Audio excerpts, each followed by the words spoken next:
bueno, ustedes saben que estamos en el capítulo 12 de la segunda de Corintios. Viéndolos, hoy vamos a tratar los versículos del 20 y 21.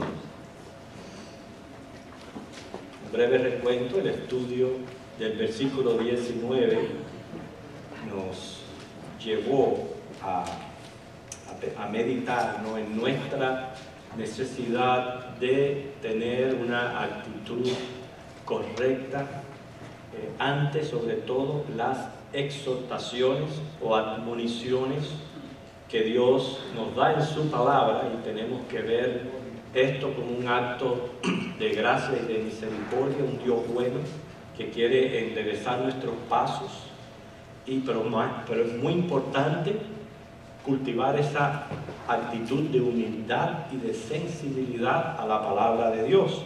Nosotros sabemos que una persona puede estar enferma, su cura puede tenerla el médico, la medicina, pero si la persona no reconoce su enfermedad y no va al médico, pues es imposible que sea curada. Así nosotros tenemos una bendita palabra que nos instruye, nos exhorta. Nos encantan los salmos porque levantan la fe y el ánimo, pero estamos llenos de males que necesitan ser corregidos también. Y a eso nos llevó el versículo 19 de segunda de Corintios. Vamos a ver ahora qué nos trae el versículo 20 al 21. Pablo estaba anunciándole a los corintios que él iba a visitarles pronto, y él expresa en estos versículos que él no quería encontrar una iglesia problemática y tener que actuar de manera severa para poner las cosas en orden. Versículos 20 y 21, ustedes ya están ubicados ahí en el texto, lo leemos. Pues me temo que cuando llegue no os halle tales como quiero, y yo sea hallado de vosotros cual no queréis, que haya entre vosotros contiendas, envidias, iras, divisiones, maledicencias, murmuraciones, soberbias, desórdenes, que cuando vuelva me humille Dios entre vosotros, y quizás tenga que llorar por muchos de los que antes han pecado y no se han arrepentido de la inmundicia y fornicación y lascivia que han cometido. Por algo el apóstol les preparó con el versículo 19, ¿verdad? Porque es un texto fuerte, severo, pero nos lleva a hacer la pregunta: ¿es posible encontrar en una congregación todo esto que aquí se menciona? ¿Ustedes creen? ¿Es posible? Fíjense que estamos hablando de contiendas, envidias, iras, divisiones, maledicencias, o sea, están diciendo cosas malas el uno del otro, murmuraciones, soberbias, desórdenes, inmundicia, concupiscencia, fornicación, lascivia. ¿Es posible que esto surja dentro de la iglesia? Bueno, no debe de sorprendernos. He visto muchas de sus cabezas moviéndose positivamente, porque es la verdad. No debe de sorprendernos de que esto surja y se levante en medio de la iglesia. Ahora, no quiero ser yo el que traiga nada de esto a una iglesia, porque esta es la iglesia, recordemos, es algo precioso, que Cristo la compró con su sangre. Él la considera su amada esposa, por ella dio la vida, y qué triste que sea yo un instrumento que traiga este tipo de cosas a una congregación. Muy triste, pero es posible que ocurra. ¿Por qué? Esto es más serio de lo que pensamos. Corinto esperaba la visita de Pablo, pero nosotros ¿a quién esperamos? A Jesucristo. Entonces es mucho más serio de lo que nosotros pensamos.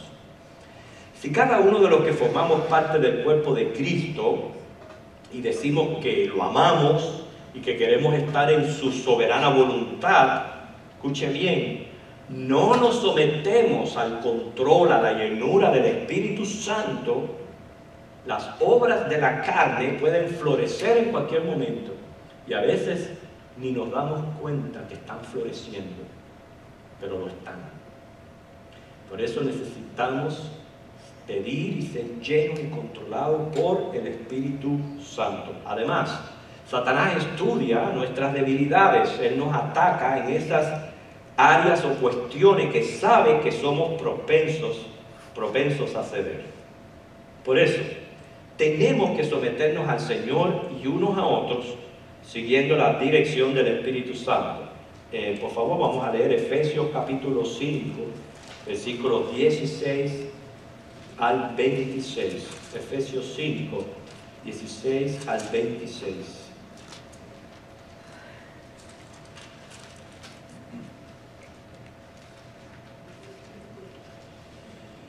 Dice, aprovechando bien el tiempo porque los días son malos, por tanto, no seáis insensatos, sino entendidos de cuál sea la voluntad del Señor. Mire cómo nos habla Pablo aquí en Efesios diciendo que nosotros tenemos que procurar lo que Dios quiere, no es lo que yo quiera, es lo que Dios quiere con mi vida. O sea, estar en medio de la voluntad de Dios, porque de lo contrario, pues no voy a tener paz conmigo mismo, no voy a poder, porque es la voluntad del Señor la que procuramos. Dice, no os embriaguéis con vino en lo cual hay disolución, antes bien, sed llenos del Espíritu, hablando entre vosotros con salmos, con himnos, cánticos espirituales, cantando, alabando al Señor en vuestros corazones. Dice, dando siempre gracias por todo a Dios y Padre en el nombre de nuestro Señor Jesucristo, someteos unos a otros en el temor de Dios. Tenemos, hermanos, que mantener nuestra comunión, no solamente con Dios, pero unos con otros, como iglesia que somos, familia en Cristo. Dijimos, ¿es posible que todas estas cosas que aparecen ahí resulten en una iglesia? Sí, sí es posible. Y los que provocan tales cosas, hay dos posibilidades, dos genuinas. Número uno, o forman parte de la cizaña, o son creyentes, pero contristan al Espíritu Santo con sus carnalidades. Son las únicas dos posibilidades que pueden haber para alguien que es el que provoca todo este tipo de cuestiones que está Pablo mencionando aquí en su carta. O es parte de la cizaña, o son cristianos contristando al Espíritu Santo con carnalidades. Me causa curiosidad el hecho de que sí se mencionan pecados de índole inmoral en la última parte del versículo 21, pero como ustedes pueden ver, la mayoría de los pecados que aquí se mencionan tienen que ver con carácter, con temperamento, con conducta, con hábitos. O sea que no, a veces pensamos, ¿no? Porque en la iglesia hay pecado y enseguida la mente se nos va a la inmundicia, a todo lo que sea inmoralidad. En la iglesia hay pecado también de este índole de cuestiones. Personas hablando mal de otras, murmurando, chismeando. Y todo esto es lo que Pablo dice, yo no quiero llegar ahí a Corintio y encontrarme con estas situaciones. Y nosotros, el Señor nos dice, recuerden, estoy por ir por ustedes, velen y oren, que no nos encuentre haciendo esto.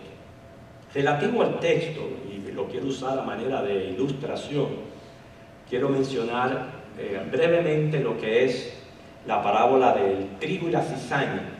Todos hemos leído esa parábola del Señor y se encuentra ahí en Mateo capítulo 13, los versículos 24 al 30. O sea, no la voy a leer, escuchen una ilustración de esta parábola, pero resulta ser que un hombre sembró buena semilla, dice, en su campo. Sabemos que la semilla es la palabra de Dios, o sea, el Evangelio, y que el campo es el corazón del hombre. ¿Okay? Y eso fue lo que hizo. El hombre sembró una buena semilla en su campo. Ahora, para entender, Jesús refirió otra parábola, que es la parábola bien conocida como la del sembrador. También ahí en Mateo 13, del 1 al 9 y del 18 al 23, precisamente comienza primero con la parábola del sembrador y luego procede a referir la parábola del trigo y la cizaña. Y la parábola del sembrador nos enseña lo mismo, que un sembrador sale a sembrar, tira la semilla y que la semilla cae en 4 diferentes terrenos. Lo que me está enseñando a mí Jesús es la gran verdad de que no todos los corazones de los hombres reciben el Evangelio de la misma manera. En primer lugar está el que no lo entiende el Evangelio. Pero yo digo, no lo entiende porque es bruto o porque no le tiene interés. Más bien yo pienso que es porque no le tiene interés, porque mira que el Evangelio es sencillo y claro. Es bien sencillo. Eres pecador, necesitas a Jesucristo como tu Señor y Salvador, tienes que confesar, arrepentirte y convertirte. Es sencillo. Pero las personas más bien no tienen interés y no lo entienden. Segundo, está el que entiende al momento, pero no profundiza, o sea, no le da el valor que le debiera de dar al Evangelio. ¿Y qué pasa? Llegan los golpes de la vida, y cuando llegan los golpes de la vida, abandona el cristianismo. Esas son de estas personas que pensaron que al venir a la iglesia, pues todos sus problemas se le iban a resolver. No tienen la capacidad para tolerar pruebas, y lo que hacen es abandonar la fe. En tercer lugar, menciona a Jesucristo al que oye, pero en este caso no son los problemas de la vida, sino es el materialismo lo que lo ahoga. ¿Okay? Por tanto, no da frutos. Pero está el del corazón fértil. Oye, entiende el Evangelio, siente la necesidad en su alma, reconoce su condición de pecador, recibe a Cristo y da frutos por cientos.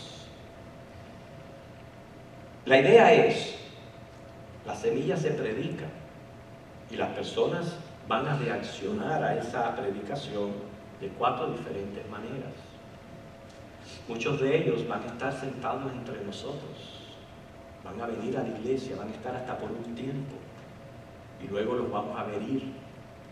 Y simplemente todo eso es cumpliéndose lo mismo que el Señor Jesús nos está enseñando por medio de estas parábolas. Porque lo que germina en el corazón del ser humano es la fe. Por eso encontramos muchos pasajes bíblicos imperativos y nos dicen, cree, como dice Hechos 16:31, cree en el Señor Jesucristo y serás salvo. La fe es representada por lo que es el trigo, verdadero trigo. Volviendo a la parábola del trigo y la cizaña, nos dice, los que han recibido el Evangelio, que en este caso viene a ser la iglesia visible. No sé si recuerdan cuando estuvimos estudiando doctrina de la iglesia, que enseñamos que existe la iglesia visible y la iglesia invisible. A la iglesia visible puede pertenecer cualquier persona que levanta su mano, recibe a Cristo, se bautiza y se escriben en un libro de una membresía. Pero la iglesia invisible son las que sus nombres están escritos en el libro de la vida. Es muy diferente. Entonces son personas que pueden ser parte de la iglesia, profesan ser, tienen apariencia, pero no son cristianos de verdad. No son cristianos de corazón. En efectivo, el Señor dice en Mateo 7:21, no todo el que me dice, Señor, Señor, entrará en el reino de los cielos. Entonces, el trigo son los hijos del reino. Y espero que seamos todos nosotros que estamos aquí presentes. Ese es el deseo mío, que todos aquí seamos verdaderos hijos del reino. Personas humildes que sabemos humillarnos ante la poderosa mano de Dios y recibir la exhortación, la admonición, la palabra de Dios con un corazón humilde, y personas que nos sometemos a hacer la voluntad de Dios. Pero la cizaña son los que pone el enemigo en medio de las congregaciones. ¿Los pone para qué? Para confundir, para mal influenciar a los demás. ¿Cuántas veces yo he escuchado hermanos venir y hacer comentarios de fulanito, que si esto, que si lo otro?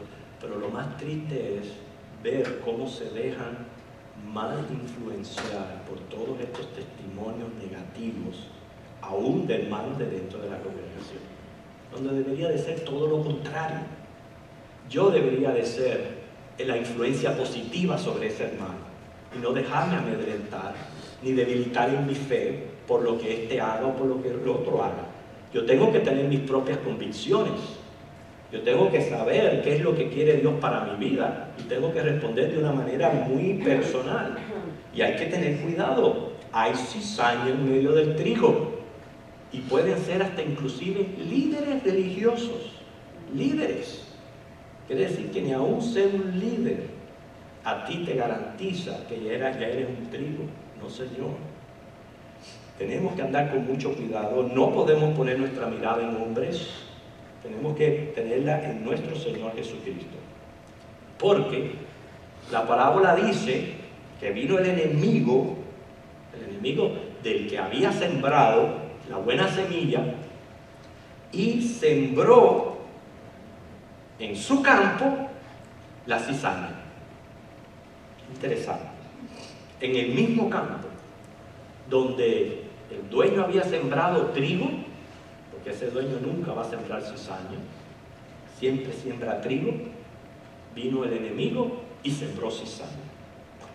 Por eso no puede extrañarnos de que en la iglesia se levante todas estas cosas que Pablo está mencionando aquí en el versículo 20 y que él haya tenido que advertirle a los corintios. Yo no quisiera llegar allí y entonces ser severo al encontrarme situaciones tristes en medio de ustedes. ¿Sabía usted? Yo estoy seguro que lo sabe, que en otras ocasiones ha escuchado, que la cizaña y el trigo son prácticamente igualitas en tallo y en hoja. Fíjense, en tallo y en hoja. Hasta que el trigo madura y desarrolla la espiga, es que no se ve la diferencia. Esto es bien profundo, hermano. Es una enseñanza de Jesús, es una parábola. Tenemos que prestarle atención, porque también el Señor nos advierte a los hermanos maduros, prudentes, a que tengamos mucho cuidado. No vaya a ser que nuestros prejuicios estén arrancando trigo. Porque recuerden, hasta que no madura, o sea, que echa la espiga, es que no se diferencia de la cizaña. Se puede haber entre nosotros hermanos genuinos, recientemente caminando en los caminos del Señor, y nosotros arrancarnos pensando que son cizañas, cuando realmente son trigo. Inclusive de la espiga de la cizaña se puede hacer harina. Es interesante. Sin embargo, la harina que se obtiene de la cizaña es venenosa. Venenosa. O sea que mientras que el trigo alimenta, la cizaña envenena. Hay que tener mucho cuidado cuando usted coge el teléfono y empieza a murmurar y a chuchurrar y a sembrar veneno en las demás personas. contra fulanito, contra ciclanito, contra el pastor, contra la iglesia, porque la cizaña es la que envenena, no el trigo. El trigo lo que hace es alimentar. Dice el mismo padre de familia, lo dice: dejen que crezcan juntos, dejen que crezcan. Cuando llegue el tiempo de la siega, ¿sabe qué? Yo soy el que la voy a arrancar, yo soy el que la voy a separar. Voy a arrancar la cizaña, a hacerla manojos y a quemarla. El trigo lo voy a recoger para ser llevado al granero. Fíjense, es Dios quien hace ese trabajo, va a usar a sus ángeles, no es un trabajo que nos ha dado a nosotros hacer. Así que, ¿qué tenemos que hacer nosotros como iglesia si hay cizaña entre nosotros? Si hay cizaña. Bueno, Pablo no quería llegar a encontrar paganos que no se habían arrepentido. Y por último, inclusive menciona todos estos pecados, toda esta inmundicia, fornicación, lascivia. Recordemos una de las características de la ciudad de Corinto, y esto siempre me recuerda a nuestro hermano Pastor Molina, que de paso necesitamos orar por él porque él está combatiendo un cáncer, necesitamos orar por él, pero nunca se nos olvida su mensaje acerca de Corintiasomai, que es hacer el Corinto o fornicar. Era una ciudad pero tan concupiscente e inmunda en el aspecto sexual que hasta lo llevaba en su propio nombre. ¿Qué pasa? Estas personas se convierten o vienen a la iglesia y vienen con todas esas tendencias. Porque acuérdense, en Cristo Jesús tenemos perdón de pecado, justificación ante el Padre, pero venimos a veces arrastrando cosas del pasado y no queremos dejarlo. ¿Y qué pasa? Lo traemos a la iglesia. Y al traerlo a la iglesia es donde surgen todas estas cosas. Éramos orgullosos y vanidosos en el mundo y así nos comportamos en la iglesia. Éramos chismosos, así mismo lo hacemos en la iglesia. Nos gustaba, no sé, maldecir o burlarnos de las demás personas, y eso mismo seguimos haciéndolo en la iglesia.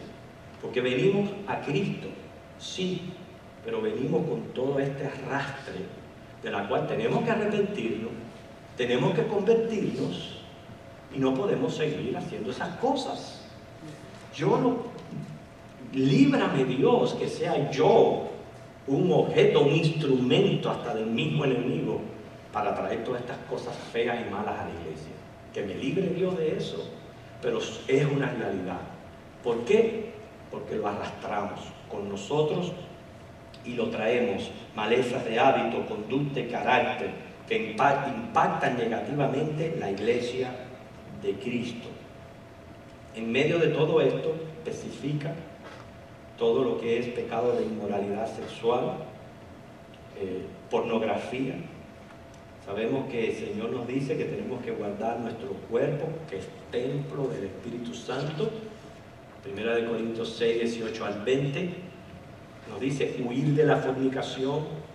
Dentro de todos los pecados que abundan en los hombres, este específicamente utiliza el mismo cuerpo para transgredir, y por eso hay una advertencia tan severa y tan seria con relación a toda la pornografía y la fornicación.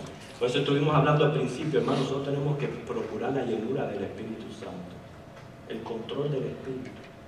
Y si nosotros no somos capaces de deshacer todos estos malos hábitos, lo vamos a traer a la iglesia. Y por eso no puede haber progreso en nuestras vidas personales, en nuestra relación con Dios. El caso es, tales personas se congregan. ¿Cómo tratarlas? Bueno, muchos de estos pecados, sobre todo lo que es de índole inmoral, se cometen en secreto. Lástima fuera que fuera en público, eso fuera el colmo. Es muy difícil detectar, muy difícil. detectar asuntos así, pero, como dice, el sol no se puede tapar con un dedo. Y mira, Dios es el que se encarga de sacarlo todo a la luz. Yo no sé, de alguna manera Dios se la resuelve para que todo salga a la luz.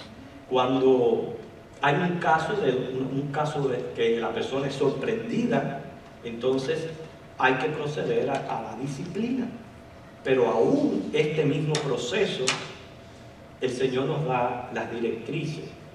Mateo 18, vamos a buscar Mateo 18.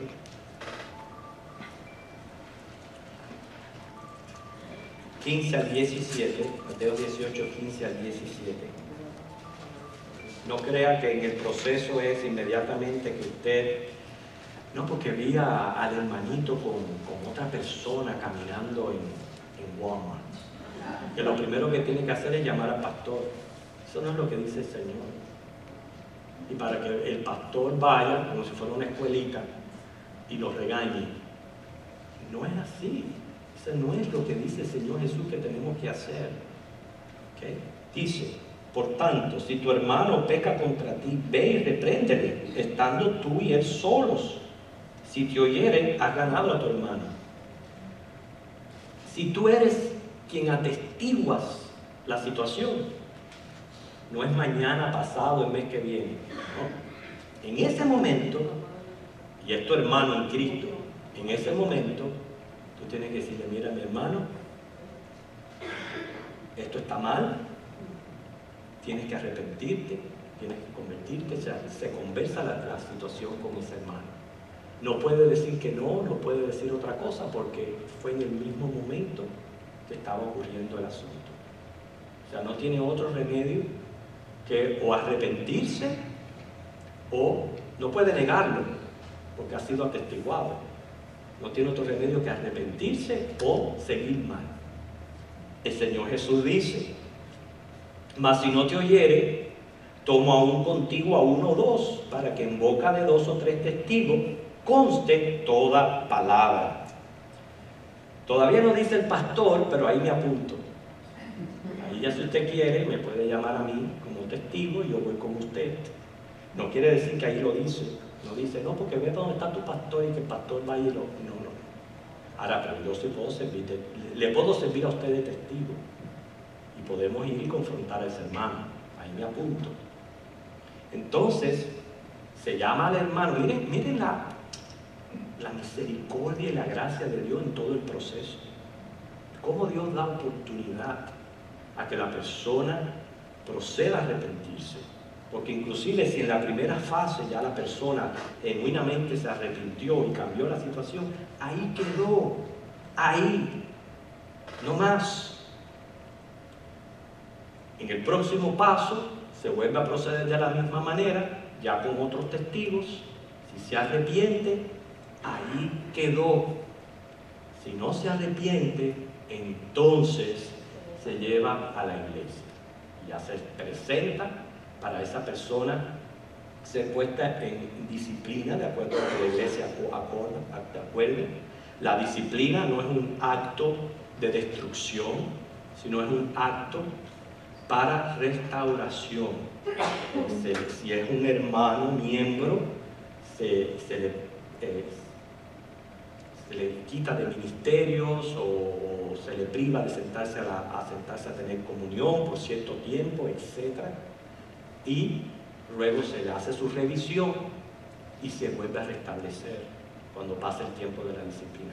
Yo encuentro que es muy triste algo que pasa entre nosotros los hispanos.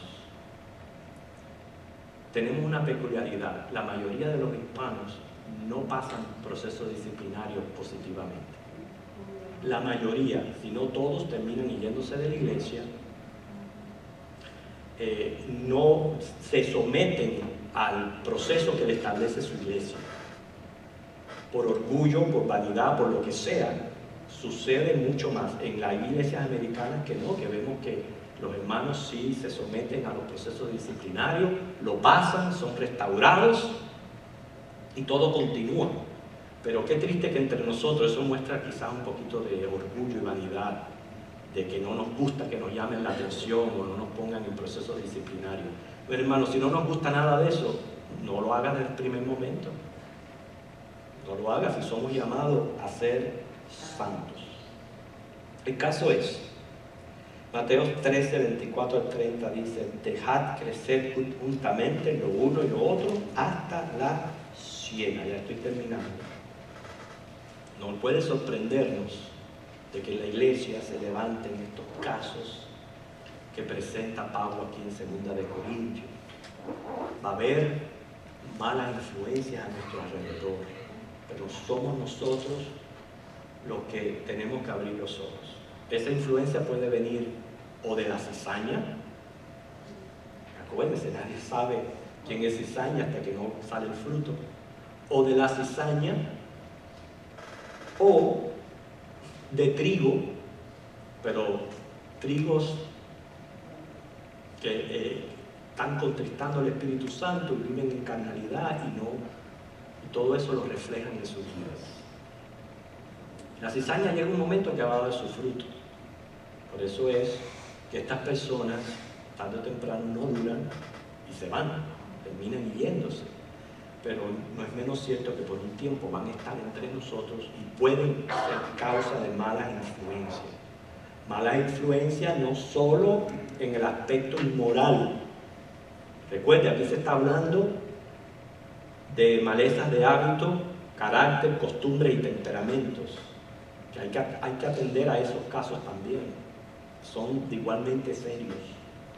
Y el Señor lo está condenando aquí en esta carta. Recordando, los corintios estaban por ser visitados por Pablo, pero nosotros estamos esperando la venida de nuestro Señor Jesucristo. Así que nos encuentre sobrios, velando y orando con nuestros ojos puestos en Cristo y no en nosotros. Que el Señor les bendiga.